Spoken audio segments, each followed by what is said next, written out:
Good morning, 819S.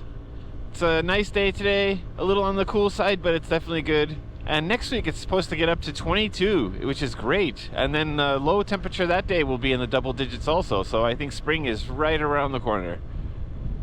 Today I was reading the news and I saw an interesting story. It said that Japan might start allowing US to export vehicles to Japan, citing a trade imbalance between the two countries where Japan exported 1.6 million vehicles to the US, whereas Japan only imported 14,000 vehicles produced in America.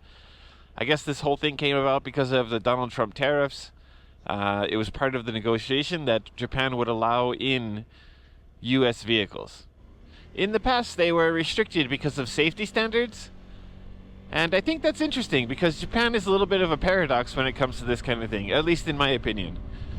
So, America, there are some American people who want the Japanese K cars, the ultra lightweight vehicles, but they can't be imported in the United States because of safety concerns. Something like a K truck has very, very, very limited safety features.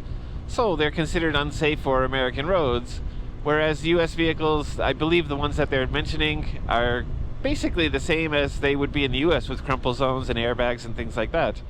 So the fact that Japan doesn't want to allow them to be imported because of safety reasons is a little bit strange in my opinion. There could be some specific details that I'm not familiar with. But I think the bigger problem is if you don't import a significant number of vehicles into Japan and you don't build the infrastructure also, I think it would be hard to own an American vehicle here. You need access to parts and you need access to mechanics who have the know-how to repair said vehicles.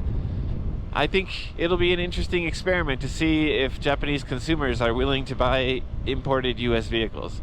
I guess only time will tell. Thank you so much for watching. Get out there and ride, and always ride safe.